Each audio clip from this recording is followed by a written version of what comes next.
George Galloway, the British politician and anti-war activist who was accused of having ties to Saddam Hussein, praised Senator Barack Obama in a recent interview with Hamas TV. Take a listen.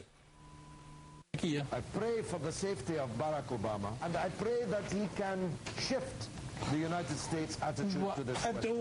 But you know, Palestine can't free itself as we come towards a November election and the real prospect of a significant victory for everyone will have to refine their footing.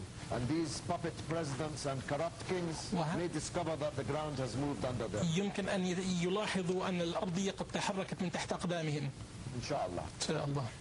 So will this endorsement plague Obama like some others that he's gotten in the past? Joining us now is the director of the Middle East Forum, Daniel Pipes.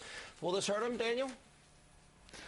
I can't see how it'll do him any good as we go into the home stretch, because George Galloway is just one of a whole sequence of extremists who are coming out in, not quite endorsing, but showing their enthusiasm and saying what a great president Barack Obama will be. Well, he's had these long-term radical associations. We've spent a lot of time examining it on this program and on Hannity's America. You know, I know my good friend, even in his weakened voice, State Allen, is going to say tonight, this is guilt by association. This is guilt. This is unfair. I'll give you the How should the American people interpret this? I think the history of left-wing and extremist causes that Barack Obama has been associated with throughout his career suggests that he is someone of the far left, really unprecedented for a serious American presidential contender. And I believe it is very important, given his very thin resume, to look closely at who he's been working with, where he comes from. I almost liken this to this sort of like Obama mania, sort of like everyone's in a hypnotic trance. They're fainting. They're donating money. If you ask people specifically what they know about Senator Obama, they don't know very much about him. And they're just, it seems to me, all too willing to just sort of dismiss Reverend Wright. Well, he was his friend for 20 years, or Father Flager, his friend for 20 years, or Tony Resco, or Bill Ayers. But when you have a pattern like this, and you echo the sentiments like you did in San Francisco, and your wife echoes similar statements, doesn't it draw one to conclude that you probably agree with them? And the fact that you have someone like Fidel Castro or Hugo Chavez or Daniel Ortega or Hamas or the senior figures in the Islamic Republic of Iran all saying, hey, looks like a pretty good leader to us. I think this is the great benefit of our otherwise painful, protracted presidential process. No other country in the world has a 2-year presidential campaign. We do. And think of it, still another 5 months until the actual elections. Then let me follow up on that. The positive side is we get actually to know who these candidates are. You know, a friend of mine used a line today, and I absolutely stole it because I thought it was a great line. Because the media is so in the tank for Barack Obama. It's almost like the move-on media. He's got like 10,000 press secretaries out there writing articles, doing reports. And, for example, we had interviewed Reverend Wright in March of 2007. The mainstream media didn't pick up on it until about March of 2008. This is a problem, but in that sense, we benefit from the long process, you're saying. Very much so. Plus, the other major factor is political advertising.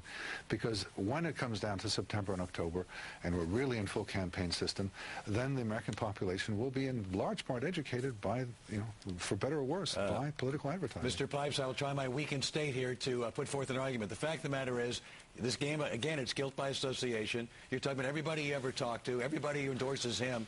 You know that somebody, and that wasn't an endorsement by Galloway. He said he praised for him. I told you, Daniel.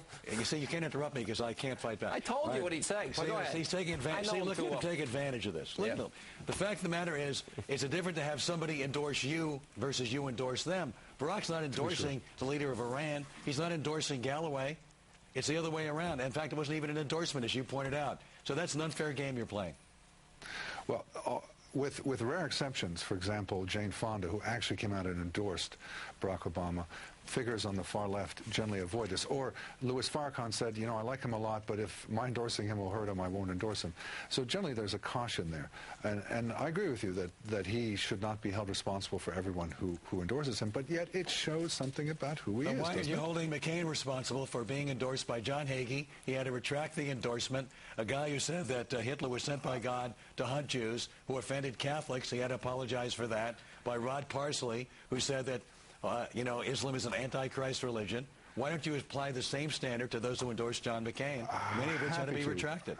Happy to. John Hagee has made some statements which obviously John McCain disagrees with I disagree with. But he sought their endorsements. But he is someone who is not at the extremes of American life, who is dealing with and close to or endorsed by those who hate the United States. This is someone who's a patriot. Wait, you don't call Hagee someone who says God was sent, Hitler was sent by God to move the Jews to Israel? You don't call that an extreme position? You don't call that someone at the extreme of American life?